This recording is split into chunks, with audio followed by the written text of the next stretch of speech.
Cameroon is a heavy producer of tomatoes. Most of Cameroonian meals are more tomatoes oriented than the rest of the other spices. Many regions of Cameroon do produce tomatoes locally, but the heavyweight producers are the west, northwest, and southwest regions, with Fumbot, a town on the west region, leading in its productivity. These areas are major in the production of tomatoes for some particular reasons.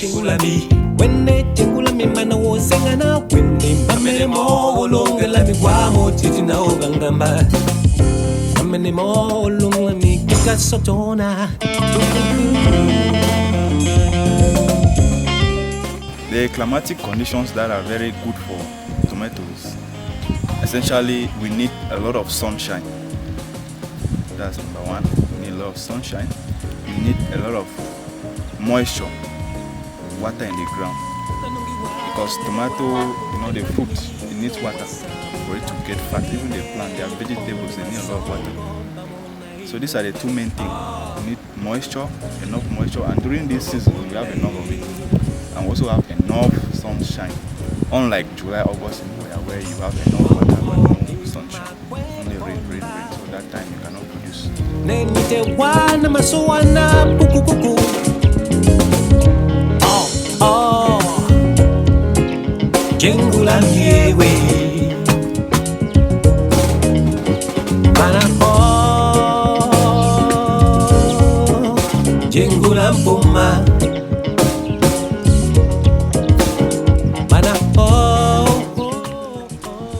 Tomatoes production may seem to be easy, but as we got to find out how it is done, we realize how labor intensive and footstep follow-up it could be.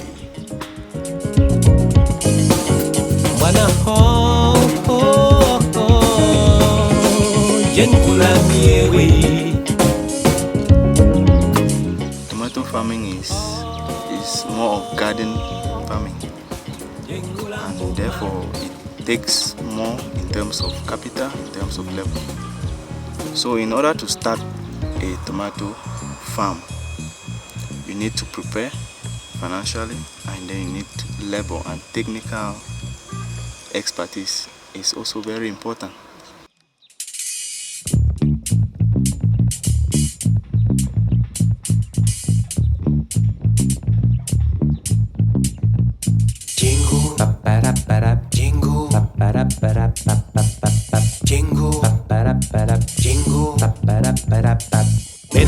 Tomatoes production in Cameroon is mostly done by small-scale farmers. These people who have decided to produce tomatoes for various different individual reasons have a procedure to follow up from planting to harvesting, which usually takes approximately 3 months. So, for the next 3 months, we shall do the follow-up of the productions of tomatoes here on the small-scale farm found in Buea in the southwest region of Cameroon.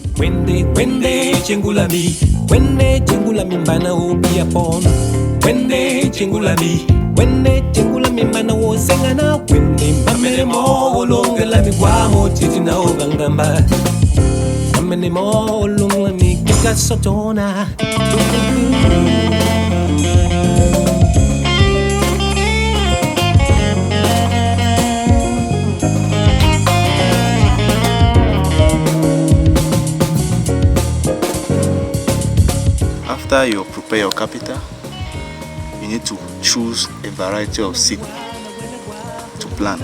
Like in this farm, we choose Cobra. Cobra is a brand name. It's an iron tomato. So, because here in the southwest, people prefer the iron type because it's good. When they prepare their soup, their sauce, they like it. So we choose this variety.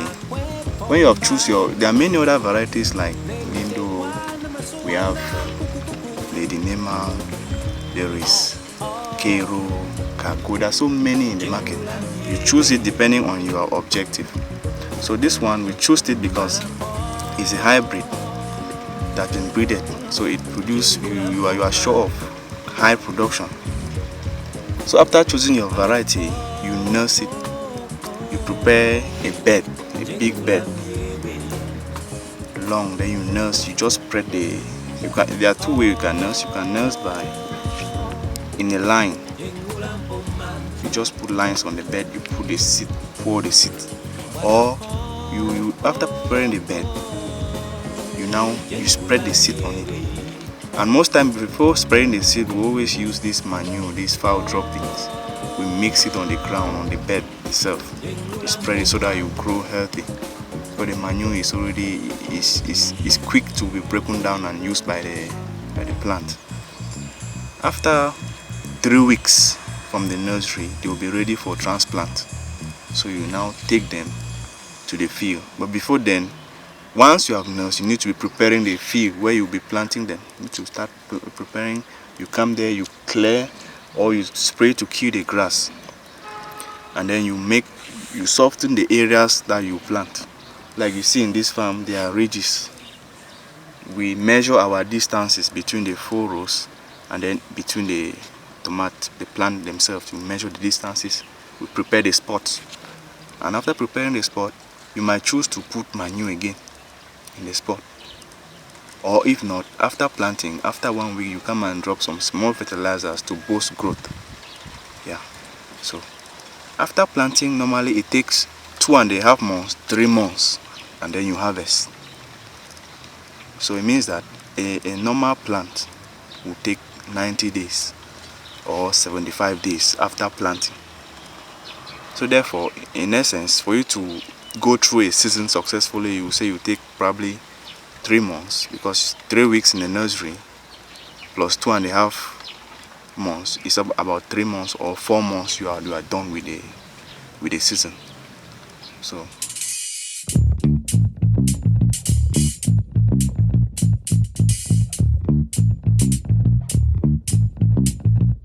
jingle, jingle, jingle, jingle.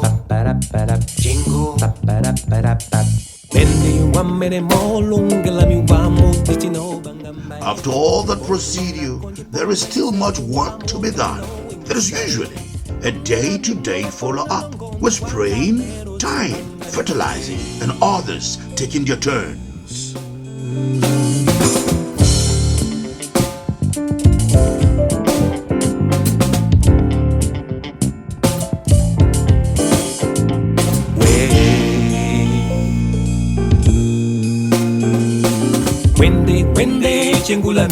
Wende jengulami mbana upia pon.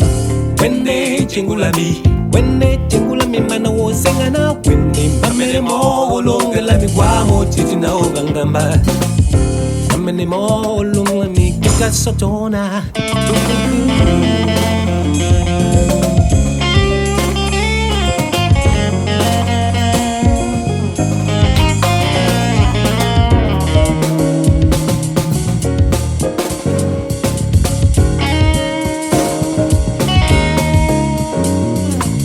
Nanongi wana wene wa kulungelami o wasamunga ebine yipone masongo bamona imungare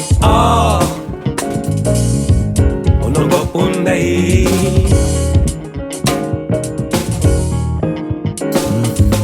gomo imakwe pomba nenite wana masuana pukupuku.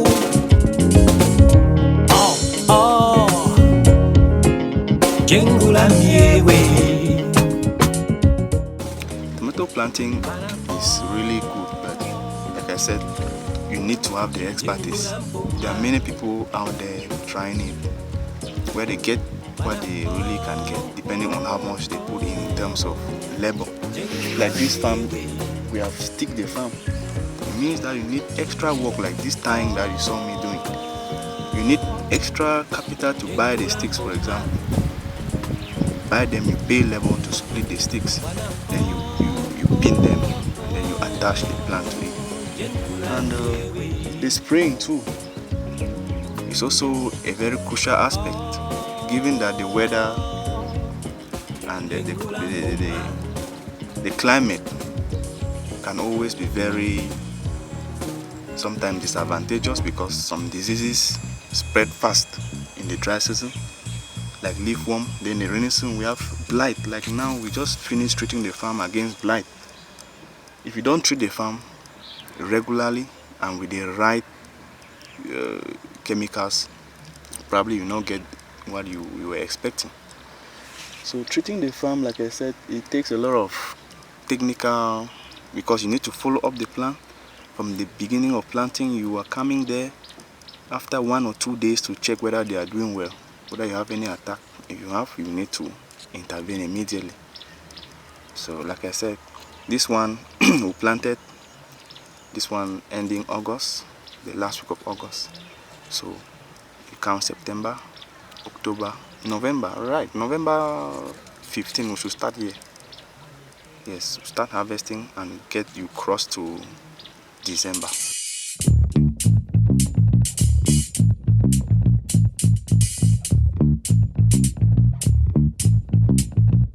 Jingle, jingle, jingle, jingle, Mende wamere molungela mi wamu titino bangambai. 2.5 months have gone by, and this is our 4th and second to the last visit to this farm. There is always a tremendous change each time we pass by.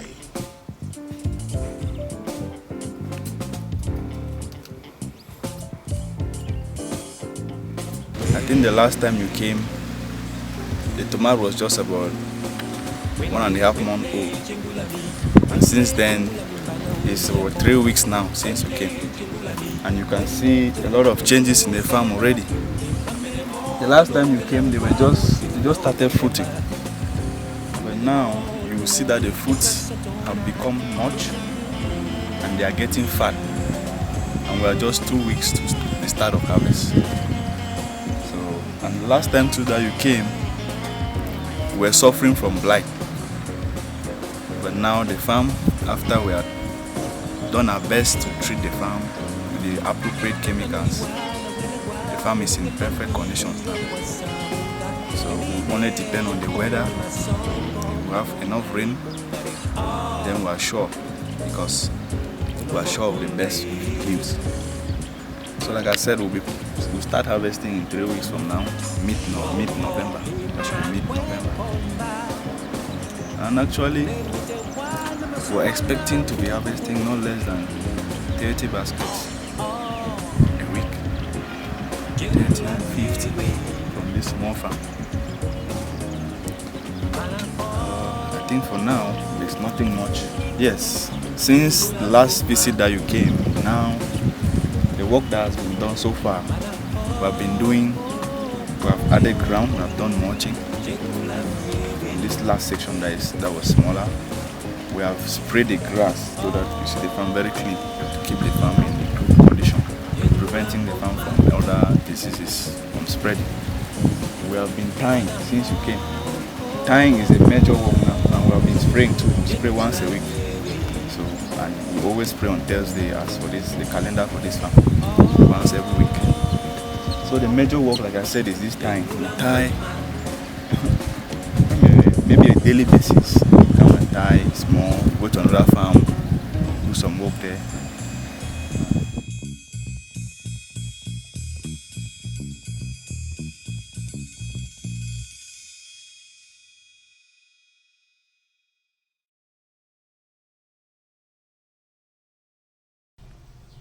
Harvesting time will be in 2 weeks, but then we need to prepare our minds on what we are expecting to meet in our next visit.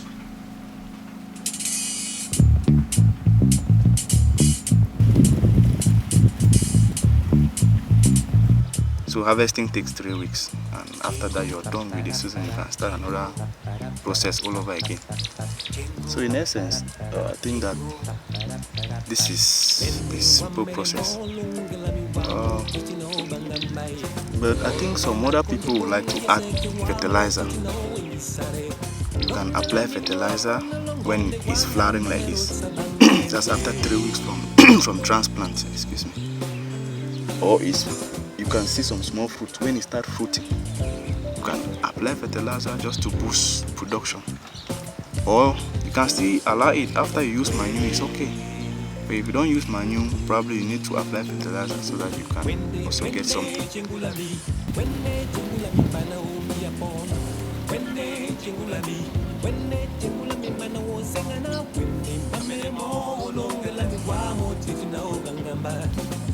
Yes, for you to know the quantity that you get from one tomato, for me, I expect at least 15 fruits in every tomato, but the average is 20 per tomato.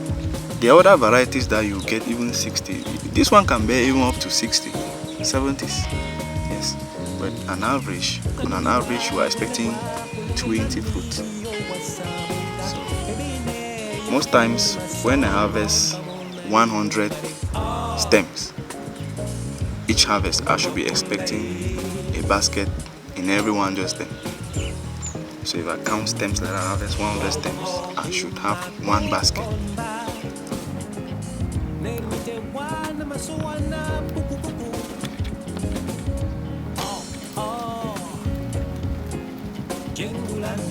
That tomato is suffering from wilting and it's caused by bacteria. There are some bacteria in the ground, and particularly because this area that we are is a CDC. It was first of all owned by the CDC, and they were doing their banana planting here. And banana is one of the root causes of wilt of this bacteria in the ground, because they try to eat. They're always eating the banana roots. And when you plant tomato there, you finally see that some of them die off like that. And it's even good because we choose this variety again because this one is very resistant to bacteria, to that particular disease. If we had planted another kind, many of them will be wilting like that one. So that one is just a normal, natural incident that some of them will die off. Yeah. So when you plant, not all of them will survive to maturity. Many of them will die. You need to come and replace. If you want to make sure that all of them are there, you need to constantly come and do replanting.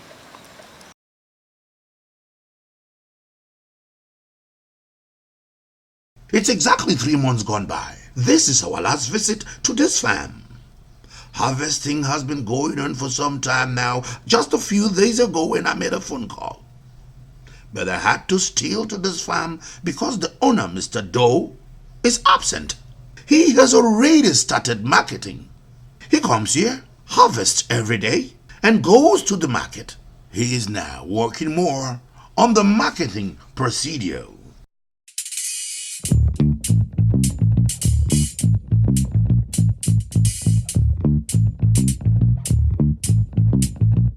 Jingle, jingle, jingle, jingle, Mendi wamene molungela mi wamo titi no bangambai. Bolde na konje pona yeseke wamo titi no wengisare. Dongela mi mole pona longonde wanga mero sabangare we.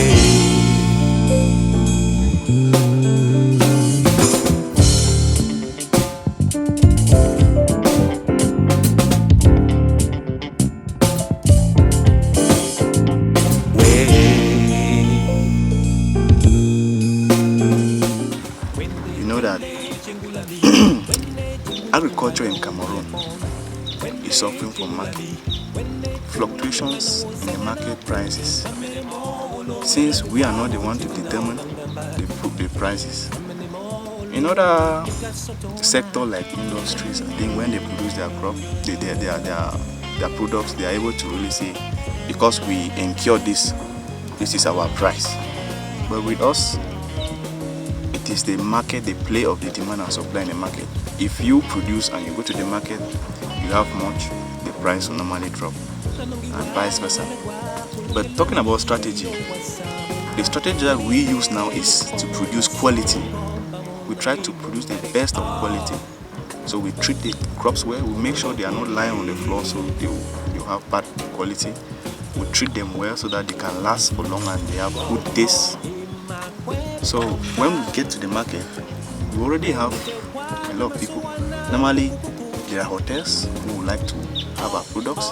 There are supermarkets, but we have not yet started that one. And then there are other normal middle buy and seller. They buy from here to Kumba to other places, to Douala. But essentially, we sell in the market, the general markets here in Buea, like the support market, the Buea Market. So the strategy too, I think the kind of baskets that we use too, we use average size baskets so that people will not complain much. And then we make sure that when we are putting in the basket, we select them. We don't put any dirty thing in the basket.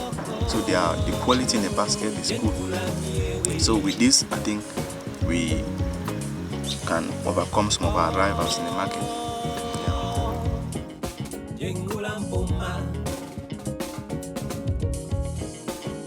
The marketing of tomatoes in Cameroon is not yet stable, and due to the increased exportation of tomatoes from Cameroon, the prices keep increasing locally, daily.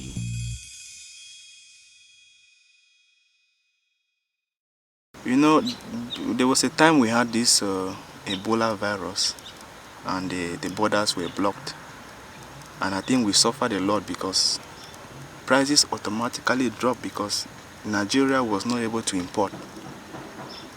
So the demand was low, while the supply in the market was very high. And I think that presently prices are high. Borders were open since some few months back. And it is very true because with us, we have also been able to export. We had buyers who came to buy from us. They get to Tiko or Limbe Waf and they exported those crops. So I think it's very true. Tomatoes are extremely perishable by nature, and if not well kept, they could obviously be losers in this business.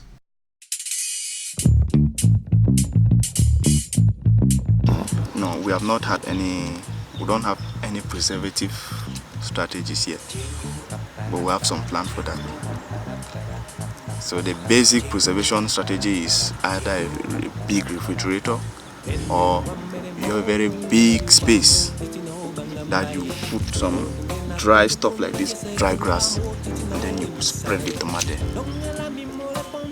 These are the basic, because this tomato is very, very perishable. So it's really true. That's one very serious weakness that we need to work on.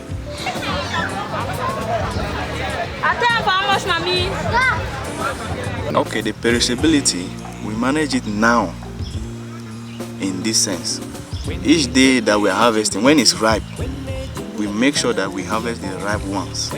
So we harvest 2 times a week. And each day we're harvesting, after harvest, we package them and it goes straight to the market. So we don't have to keep them. We don't keep them anywhere. So that's the way we manage it. Otherwise, it will be difficult for us for now.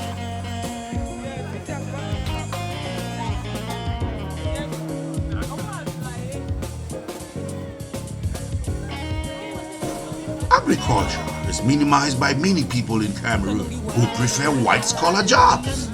But recently, it seems it's gaining more and more grounds, and more intellectuals are joining.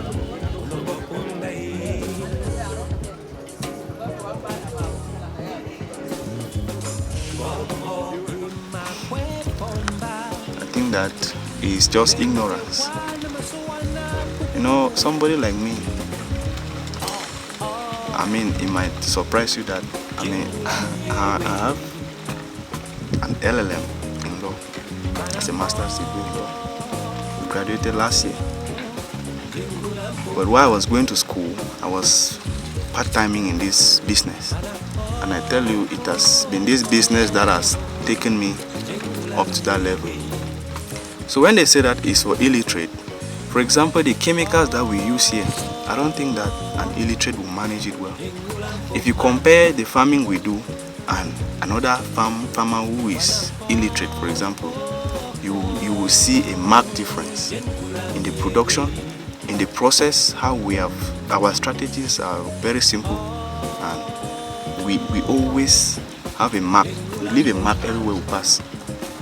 So I think that people who say that agriculture is for illiterate, it's just because they are lazy.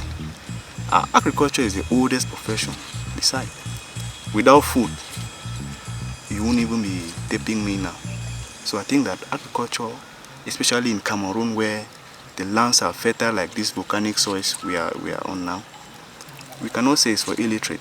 We just need to learn more about agriculture so that we'll be able to apply those techniques and come out with something good. And I'm sure people will really be amazed, even those who think that because they are used to pen, to rub your hands on the ground is something for an illiterate. I think it's not correct. Down in our local markets, the prices of our major spice and fruit, tomatoes, is fluctuating every now and then. I hope you now understand the reason why.